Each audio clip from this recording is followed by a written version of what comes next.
Sur quasiment tous les grands chantiers du monde, il y a une énorme grue jaune ou rouge impressionnante que personne ne questionne vraiment.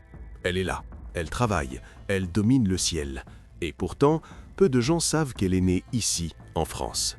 Eh oui, beaucoup négligent l'ingéniosité française, hélas. Potain, ce n'est pas juste une marque de grue. C'est un nom qui a façonné le paysage des chantiers pendant plus de 90 ans. Une entreprise qui a imposé des standards techniques mondiaux, inventé des solutions devenues aujourd'hui banales et dominé un marché que beaucoup jugeaient inaccessible à l'industrie française. Mais une question dérange encore certains. Potain est-elle toujours une marque française aujourd'hui, ou seulement un nom français dans un groupe américain ? Dans cette vidéo, on va revenir aux origines exactes de Potain, comprendre comment une entreprise artisanale est devenue un leader mondial, décortiquer son avance technologique, son savoir-faire industriel, et analyser ce qu'elle est réellement devenue aujourd'hui, chiffres, faits et décisions stratégiques à l'appui. Je vais vous distiller l'histoire industrielle documentée.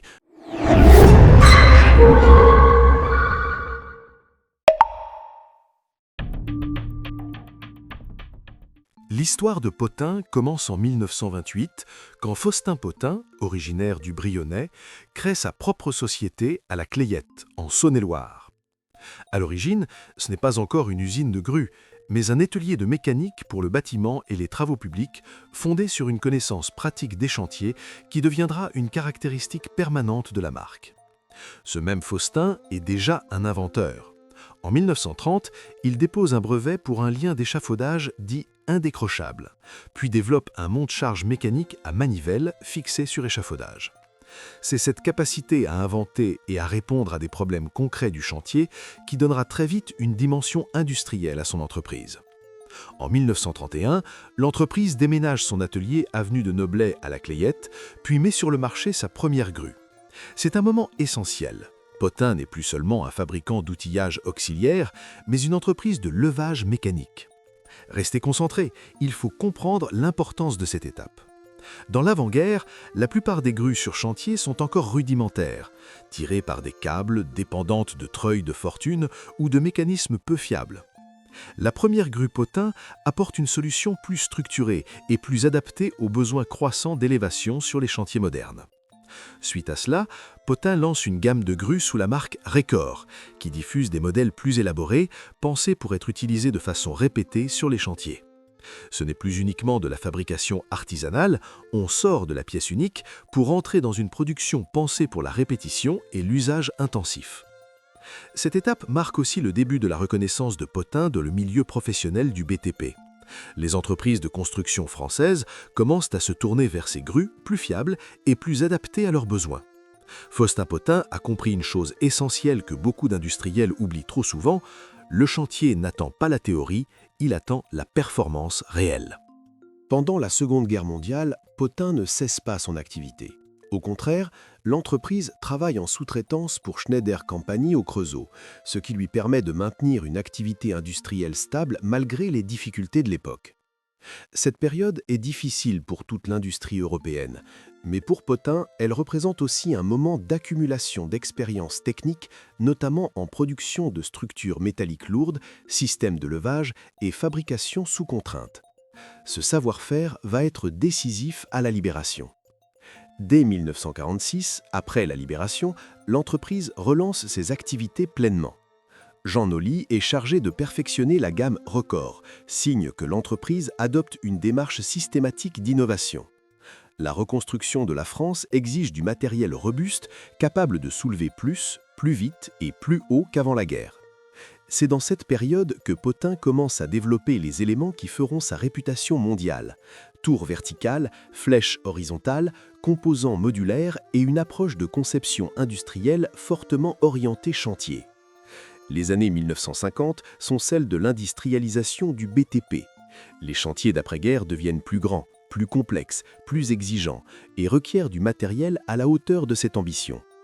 Entre 1950 et 1960, Potain met au point ce qui sera considéré comme la grue à tour moderne, une tour verticale rigide associée à une flèche horizontale capable de lever des charges à des hauteurs et des portées jusque-là inimaginables sur les grands sites de construction. Ce n'est pas simplement une question de hauteur, c'est une efficacité opérationnelle complète, des grues plus rapides à monter, plus stables en service et plus faciles à maintenir. Cette nouvelle génération de grues devient rapidement un standard du métier. En 1961, Potain franchit un cap symbolique et industriel majeur. L'entreprise fabrique et installe sa 10 millième grue sur les chantiers du monde. À ce stade, la marque n'est plus seulement reconnue en France, elle commence à s'imposer dans les pays industriels européens et au-delà.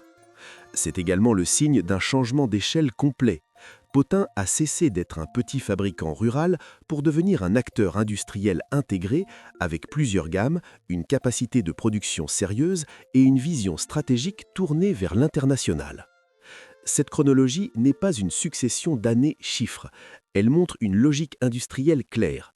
Une entreprise née du chantier, pas des bureaux, une innovation constante répondant aux contraintes réelles du terrain, une montée en puissance régulière jusqu'à devenir un leader incontesté en Europe avant même la mondialisation des années 1980. On sent une ligne directrice. Potain ne fabrique pas des grues pour impressionner, elle les fabrique pour fonctionner, performer et fiabiliser les chantiers, ce qui explique pourquoi dès les années 1960, elle devient une référence. Domination, technologie et savoir-faire français. À partir du début des années 1960, Potain entre dans une phase où l'entreprise n'est plus seulement un fournisseur de matériel de chantier, elle devient un créateur de standards techniques. Potain capitalise sur des décennies d'expérience et transforme cette expertise en solutions concrètes pour les chantiers modernes. Le cœur de cette révolution, c'est la grue à tour moderne. Elle n'est plus un assemblage artisanal, mais un outil industriel pensé pour optimiser le chantier. Les innovations des années 60 et 70 incluent, d'abord, le perfectionnement du système de montage. Je vous explique, en fait, les grues sont conçues pour être élevées rapidement et sans dépendre d'un autre engin pour les dresser. Ensuite, la contre-flèche et la modularité. Ces éléments améliorent la stabilité et permettent d'adapter la configuration de la grue à la taille du chantier sans changer de machine. Et aussi la standardisation intelligente des éléments. Mât, flèche, contrepoids, treuil et commande sont conçus pour être interchangeables entre plusieurs modèles, réduisant les coûts et le temps d'immobilisation sur site. Dans un chantier moderne, ces innovations ne sont pas des détails. C'est du temps gagné, de la sécurité accrue et une réduction directe des coûts. C'est à partir de cette période que Potain devient synonyme d'efficacité et de performance, une grue que les professionnels recommandent parce qu'elle répond à la réalité des contraintes de chantier. La période 1960-1990 marque l'internationalisation de Potain. Alors que beaucoup de fabricants se contentaient d'opérer localement ou régionalement, Potain accélère son déploiement sur plusieurs continents grâce à une réputation technique solide plutôt qu'à des discours commerciaux ou à des promotions agressives. En Europe, les grandes entreprises de construction adoptent rapidement les grues Potain sur les chantiers urbains, résidentiels et industriels.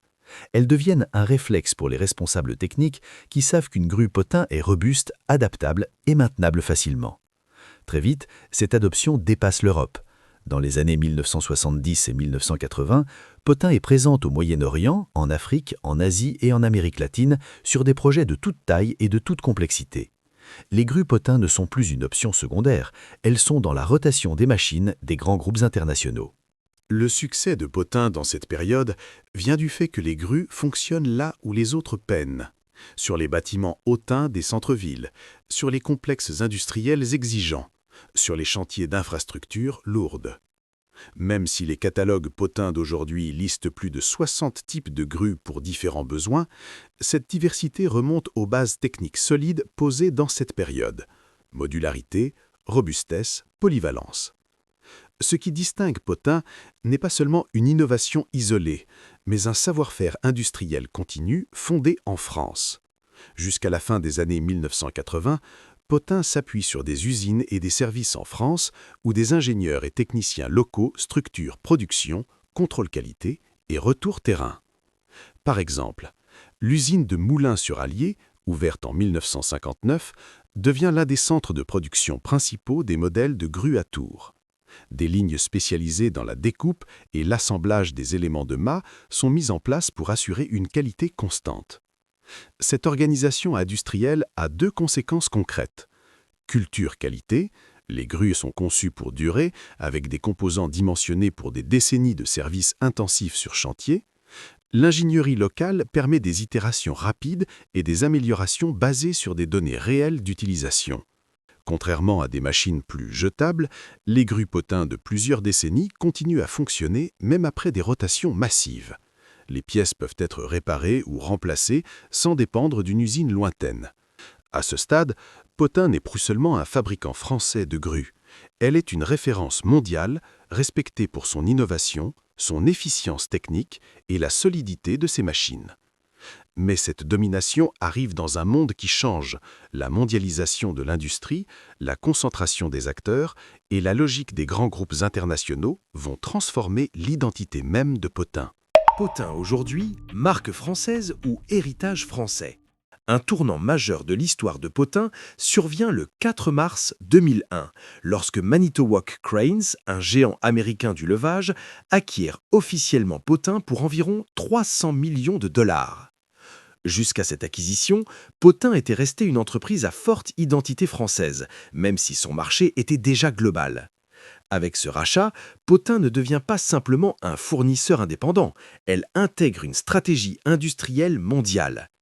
En interne, cette opération est décrite comme l'une des plus importantes acquisitions de Manitowoc de l'époque, doublant sa présence dans les segments de grues à tour et restructurant l'industrie mondiale du levage. Cette phase marque une transformation cruciale. Potain conserve sa marque, son ingénierie et sa gamme de produits, mais passe d'une structure française autonome à une unité opérationnelle d'un groupe global. Ce n'est pas la fin de Potain, mais plutôt sa renaissance dans un contexte international avec plus de ressources pour investir dans l'innovation. Même avant l'acquisition, Potain avait commencé à s'industrialiser au-delà des frontières françaises. Dans les années 1990, Potain ouvre une usine à Zhangjiatang en Chine pour répondre à la demande mondiale croissante et réduire les coûts de fabrication. Ce qu'il faut retenir de cette étape, la conception des grues, le bureau d'études, la R&D restent historiquement en France, à Moulins et unités européennes, mais certaines productions se font à l'étranger, notamment en Asie, permettant une forte présence sur de grands marchés émergents. On n'a pas affaire à une délocalisation forcée pour réduire les coûts, il s'agit d'une stratégie industrielle d'implantation mondiale, combinant production locale et conception française. Même après l'intégration à Manitowoc, l'identité technique française de Potain ne disparaît pas. Voici comment cette dynamique se manifeste dans les faits. La marque continue de baser une grande partie de sa conception, design et ingénierie en France, notamment pour les composants vitaux des grues. En 2021, Manitowoc investit significativement dans les usines européennes de Potain, notamment à Charlieu et Moulins en France, mais aussi dans d'autres sites au Portugal et en Italie. Ces investissements concernent des lignes de production modernisées, automatisation, soudage robotisé et process lean pour améliorer qualité, productivité et sécurité. Même dans un cadre global, les usines françaises restent des lieux clés de production, preuve que l'expertise industrielle n'a pas été déplacée loin des racines historiques. D'un point de vue identitaire et structurel, voici la situation à 2025. Potain est aujourd'hui une marque reconnue sur tous les continents, avec plus de 100 000 grues vendues et installées dans le monde sur des projets majeurs, des viaducs aux grandes tours urbaines. La diversité des modèles et l'innovation continue. Malgré l'intégration dans un groupe américain, Potain continue d'investir dans des infrastructures françaises, comme l'ouverture de centres de services et supports en Loire-Atlantique en 2025, visant à renforcer la maintenance, la disponibilité des pièces et le support technique local. De plus, des programmes comme le diplôme de monteur de grue à tour en France, géré par la Potain Academy, montrent un engagement sur le plan de la qualification professionnelle française. La réponse est nuancée mais factuelle. Potain n'est plus une société française indépendante. Depuis 2001, elle fait partie de Manitowoc avec des orientations globales, une stratégie d'implantation internationale et des lignes de fabrication réparties sur plusieurs pays. Pour autant, certains éléments restent profondément français. L'ADN technique souvent situé en France, des unités de production européennes importantes, notamment en France, la formation professionnelle française, avec des diplômes liés au métier de la grue à tour, et une présence industrielle et logistique forte sur le territoire, même si l'entreprise fait partie d'un groupe étranger. Potain, c'était plus qu'une marque. C'était une signature française sur les chantiers du monde. Une grue qu'on reconnaissait de loin. Un savoir-faire né dans les ateliers, forgé par l'ingénierie, le terrain et le temps. Aujourd'hui, la marque existe toujours. Puissante, mondiale, performante. Mais l'entreprise française, elle, s'est fondue dans la logique des grands groupes, comme beaucoup d'icônes industrielles avant elle, sans fracas, sans adieu officiel.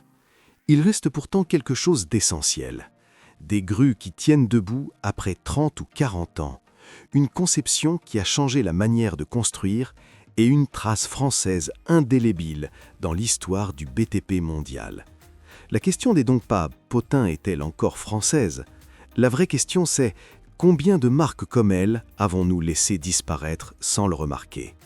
Si cette histoire t'a parlé, like la vidéo, partage ton souvenir ou ton avis en commentaire et abonne-toi à BTP Power pour continuer à raconter l'histoire du BTP sans filtre.